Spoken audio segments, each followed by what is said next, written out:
Humans have been building muscles for thousands of years, lifting heavy rocks, fighting wild animals, building shelters, whatever, and somehow, after all that evolution, all that hard work, we invented the commercial gym, and immediately started using it to make each other insane. Because that's what the gym really is. It's not really about lifting heavy things or having fun. It's basically a controlled experiment to see how many people can actively disrupt your pump before you've even left the building. And every single day, the same 5 people show up and make it their life's mission to make it miserable for everybody else. I'm not lying. If you go to the gym regularly, you've met all of these people. Maybe you are one of them. I'm not here to call you out. I'm just here to explain why they're all individually a detriment to society. Let's start with the one that gets the most people annoyed and honestly deserves it the most. The machine hog. This is the person that's decided every machine in the gym is their property. They don't treat machines like everyone else does on a first come, first served basis. Every machine is their machine. Doesn't matter if there's one person waiting or 15, they aren't moving.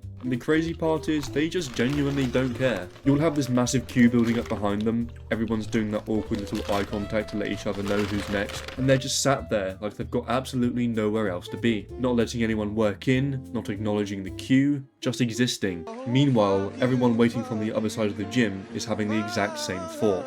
I fucking hate this guy. I've genuinely waited 20 minutes for one of these to finish before, asked to work in and got told no, then spent the next half an hour watching my own blood pressure increase in real time. This will get your roid rage spiking unbelievably quickly. And the funniest part is, when someone finally tells them to hurry up, they suddenly start moving even slower, like their day has been inconvenienced. It's like that kid in primary school who never cared about that toy until someone else wanted it. You've been doing 5 sets on every exercise all session, and now suddenly you're doing 10? Where was that energy 20 minutes ago? The machine hog always thinks they're just being thorough, when in reality, they're creating the exact wait time they'd be complaining about if somebody else was doing it. Don't tell the people around me, but I'm gonna go blow up the bathroom. Moving on, we've got the mid-set conversationalist. Now flip that completely, because right after the person who wants to hog every machine comes the person who wants anything but to get on one. And they express that by yapping to you about things you do not care about. The mid-set conversationalist doesn't actually want to train. They want to host a full-on podcast. Whether you're 1 rep in or already at failure, they've decided now is the perfect time to tell you their entire life story. They talk so much, by the end of the conversation, you know what their auntie's goldfish is having for lunch. And they're really committed to it as well. They won't even get on the machine when it's their turn. I don't even get that. Like, why are you coming to the gym? I completely understand talking between sets, but what's the end game here? You're just going to talk the whole time, distract me from my workout, and then not even do yours? And this is also the person that, when they finally do get on the machine, they finish before your rest time has even gone off. No control on the negative, the lightest weight imaginable, 5 reps that were nowhere near failure. And now you're doing maths in your head, trying to work out how many more conversations you've got left before they leave you alone. Spoiler, it's not my job to hold a conversation for 15 minutes when I'm just trying to get a pump. But apparently, here we are. Hey, don't distract my spotter. I'm so sorry, man. I'll let it slide this time. Okay, come on. Moving on, we have the excuse menace. This is the person that tells you they're hitting chest with you and then comes up with some absolute bullshit 10 minutes before you're meant to leave, which in a way is even worse. The excuse menace treats going to the gym like it's completely optional. You're outside their house waiting to pick them up, and then you get a text message saying they can't make it. You ask why, and then they tell you that they're busy, even though you can literally see them through the bedroom window playing Fortnite. These people aren't trying to waste your time, they're just genuinely lazy. They'd rather play Roblox Gym Tycoon than actually get off their arse and go to the gym. And somehow, we fall for it every single time. You wait half an hour thinking they're just running late, only to see them in the pub 3 hours later. This has always annoyed me so much. You'll finally convince them to start training, you're excited to hit arms together, and suddenly, this person becomes the busiest human on planet Earth. They've got a million things to do, despite being completely unemployed. The worst part is, you can never predict it either. Some days they actually show up, but even then there's always an excuse. Can't do legs, my knee feels a bit weird.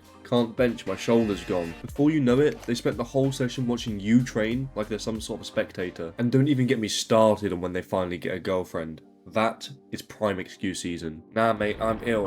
For the 3rd time this month. Just admit you've been put in a cage. Next up, we have the student who becomes the master. This is the person that you introduce to the gym, and within 2 months, they're already lifting the same weight as you. You'll both be doing lat pull downs, you move the pin down for them because they're new, and they go, nah bro, leave it. Then proceed to bang out more reps than you. This is the person that, after 3 months in the gym, already has a 6-pack and is signing up for bodybuilding competitions, while you're still looking like you've never stepped foot inside of a gym the second you put your t-shirt on. They'll casually walk over, bench your PR like it's their warm-up, rack the weight, and walk off like absolutely nothing happened. This stuff is so demotivating. You just wanted someone to train with, and now all of a sudden they're prime Ronnie Coleman. Sometimes I genuinely wish I never introduced them to the gym, because at least my ego would still be intact. And the worst part, they're using your program, so it isn't even that. They've just won the genetic lottery. And you know you're cooked as well when people start asking them for advice instead of you. I'm convinced this person has got a secret chemistry set hidden in their bedside drawer,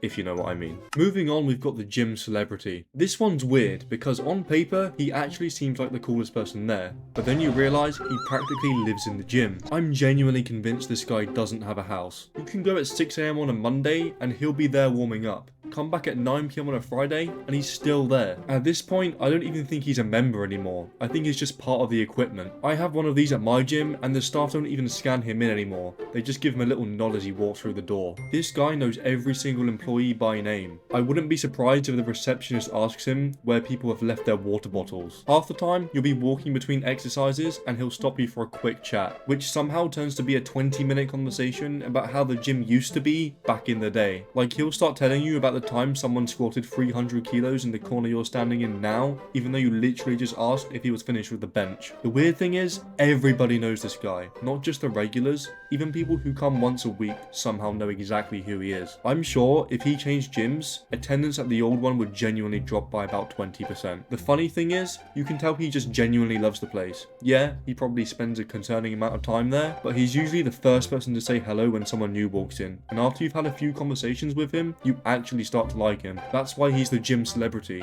Whether it's for good or bad reasons, everybody knows this guy. So yeah, those are the worst types of gym bros. Hopefully none of you saw yourselves in this video, although judging by the comments, I have a feeling a few of you definitely will. If there's a gym bro I missed, let me know below. And if you enjoyed the video, consider subscribing, because unlike the excuse guy, I promise I'll be back next week.